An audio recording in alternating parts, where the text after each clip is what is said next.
नमस्कार, पल्लवीज मराठी किचनमध्ये तुमचं खूप खूप स्वागत आहे. आज आपण पाहूयात कॉर्नफ्लॉवर किंवा कस्टर्ड पावडर न वापरता घरच्याच साहित्यात फ्रूट कस्टर्ड कसं बनवायचं. साबुदाण्याचा वापर करून आज आपण हे प्रीमिक्स बनवणार आहे. एकदा जर हे प्रीमिक्स बनवून ठेवलं तर पाहिजे त्यावेळी फ्रूट कस्टर्ड, कस्टर्ड आईस्क्रीम किंवा कस्टर्ड मिल्कशेक अगदी झटपट बनवू शकतो. महत्त्वाचं म्हणजे यामध्ये कॉर्नफ्लॉवर नाही, कस्टर्ड पावडर नाही, त्यामुळे उपवासामध्ये सुद्धा हे फ्रूट कस्टर्ड आपण खाऊ शकतो. कस्टर्ड पावडर वापरून जशी फ्रूट कस्टर्डला कन्सिस्टन्सी येते ना, तशीच कन्सिस्टन्सी येते. तर महिनाभर टिकणारं हे प्रीमिक्स आणि त्यापासून थंडगार फ्रूट कस्टर्ड कसं बनवायचं ते पाहूयात. तर त्यासाठी मिक्सरच्या भांड्यामध्ये 1 वाटी साबुदाणा घेतलेला आहे. आता हा साबुदाणा परतून घ्यायची वगैरे काही गरज नाही, असाच बारीक करून घ्यायचा. 4 ते 5 वेळा मिक्सरला चांगलं फिरवून घ्यायचं. आपल्याला माहितीच आहे साबुदाण्याची मिक्सरला अगदी फाईन अशी पावडर बनत नाही. फ्रूट कस्टर्डला कन्सिस्टन्सी परफेक्ट येण्यासाठी हे आपल्याला चाळून घ्यायचंय. अगदी पिठासारखं हे बारीक होत नाही, पण आपल्याला हवं तेवढं हे बारीक मिक्सरला करता येतं. तर हे पहा, एकदा चाळून घेतल्यानंतर पुन्हा 4 ते 5 वेळा मिक्सरला फिरवून घेतलं, पुन्हा चाळून घेतलं. तर हे पहा, अगदी पिठासारखं हे बारीक झालेलं नाही, पण बारीक पावडर मिळालेली आहे. आता ही पावडर आपल्याला मोजून घ्यायची आहे. तर कोणत्याही एका वाटीने 1 वाटी ही पावडर घ्यायची. तर हे पहा, 1 वाटी ही साबुदाण्याची पावडर झालेली आहे. त्याच मिक्सरच्या भांड्यामध्ये ही पावडर काढून घेतली. आता यामध्येच त्याच वाटीने अर्धी वाटी पिठी साखर घ्यायची. त्याच वाटीने 1 वाटी मिल्क पावडर घेतली. मिल्क पावडर घालणं यामध्ये खूप गरजेचं आहे. यामुळे काय होईल, दूध जास्त वेळ आटवत बसायची गरज नाही, पाहिजे तशी फ्रूट कस्टर्डला कन्सिस्टन्सी येईल. सुरुवातीला सांगितल्याप्रमाणे घरचंच साहित्य वापरून हे फ्रूट कस्टर्ड प्रीमिक्स आपण बनवणार आहे. त्यामुळे फूड कलर वापरलेला नाही, पाव चमचा इथे हळद वापरलेली आहे. फ्लेवर चांगला येण्यासाठी यामध्ये पाव चमचा व्हॅनिला इसेन्स वापरलेला आहे. हे नसेल तर वेलची पूड सुद्धा वापरू शकता. आता हे सगळं मिक्सरला 3 ते 4 वेळा फिरवून घेतलेलं आहे. तर हे पहा, हळदीमुळे याला रंग सुद्धा खूप छान आलेला आहे. मार्केटमध्ये जशी कस्टर्ड पावडर मिळते ना, तसाच रंग आलेला आहे. आणि मिल्क पावडर आणि पिठी साखरेमुळे साबुदाण्याची पावडर आणखी बारीक झालेली आहे. तर हे पहा, बारीक अशी पावडर बनवून याची तयार झालेली आहे. तरी सुद्धा हे आपल्याला चाळून घ्यावं लागेल, कारण यामध्ये व्हॅनिला इसेन्स वापरलेला होता, त्यामुळे छोट्या छोट्या गाठी तयार होतात. तुमच्या साह्याने या गाठी फोडून घेतल्या, व्यवस्थित चाळून घेतलं. तर हे पहा, सगळं चांगलं मिक्स करून घेतलं. तुम्ही पाहू शकता, घरचंच साहित्य वापरून फक्त 10 मिनिटात ही कस्टर्ड पावडर बनवून तयार झालेली आहे. एखाद्या एअरटाईट कंटेनरमध्ये 1 महिन्यासाठी स्टोअर करून ठेवू शकता. चांगला रंग येण्यासाठी हळद वापरलेली आहे, पण याने कडवटपणा अजिबात येत नाही. फूड कलर वापरायचा असेल थोडासा वापरू शकता. उपवासासाठीच बनवत असाल, हळद चालत नसेल तर हळद स्किप करू शकता. आता प्रीमिक्स तर बनवून झालेलं आहे. यापासून मस्त थंडगार फ्रूट कस्टर्ड कसं बनवायचं ते पाहूयात. तर त्यासाठी अर्धा लिटर दूध घेतलेलं आहे. उकळून थंड झालेलं दूध आहे. थोडंसं हे दूध कोमट करून घ्यायचं. आता दूध थोडंसं गरम होतोय तोपर्यंत एका वाटीमध्ये 4 चमचे ही कस्टर्ड पावडर घेतली. अर्धा लिटर दूध आहे, त्यासाठी 4 ते 5 भरून घेतलेले चमचे ही कस्टर्ड पावडर घ्यायची. हे पहा, दूध जास्त गरम झालेलं नाही, कोमट आहे. तर हे कोमट दूध थोडं थोडं यामध्ये ऍड करत राहायचं. यामुळे काय होतं, यामध्ये अजिबात गाठी तयार होत नाहीत. थोडं थोडं हे कोमट दूध घ्यायचं, मिक्स करत राहायचं, एक बॅटर बनवून घ्यायचं. तर थोडं थोडं करत 2 पळी यामध्ये दूध ऍड केलेलं आहे.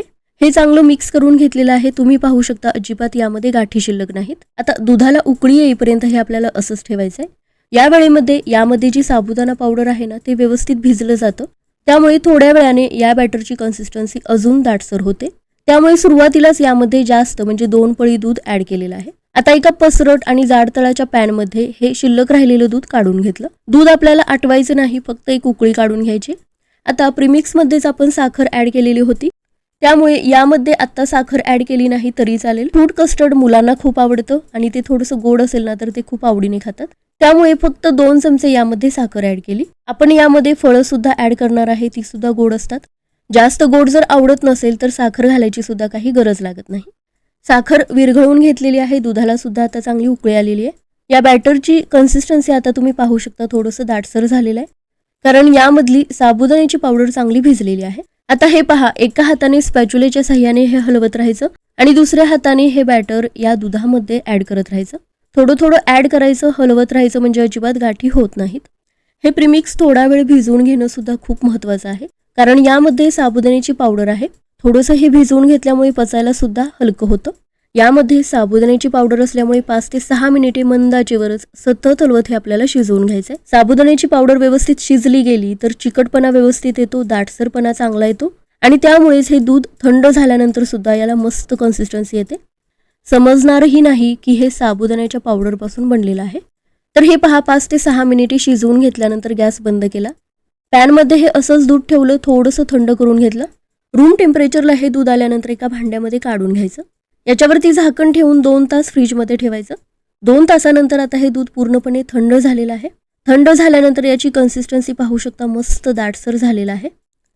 अजून एक ट्रिक सांगते, साबुदाणा मिक्सरला आपल्याला हवा तसा बारीक जर नाही झाला तर हे पहा, या स्टेजला म्हणजे दूध थंड झाल्यानंतर ब्लेंडरने याला ब्लेंड करून घेऊ शकता किंवा मिक्सरला सुद्धा 1 ते 2 वेळा फिरवून घेऊ शकता.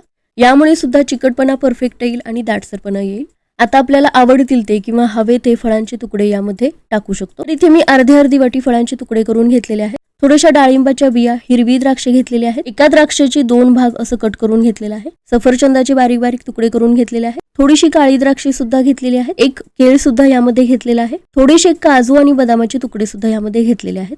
ड्रायफ्रुट्स नाही वापरलं तरी सुद्धा चालेल, पण माझ्या मुलांना ते खूप आवडतं त्यामुळे ते मी ऍड केलेलं आहे. तर हे पहा, सगळं मिक्स करून घेतलं. आता हवं तर हे एक 10 मिनिटे फ्रीजमध्ये ठेवू शकता किंवा लगेचच सर्व केलं तरी सुद्धा चालेल.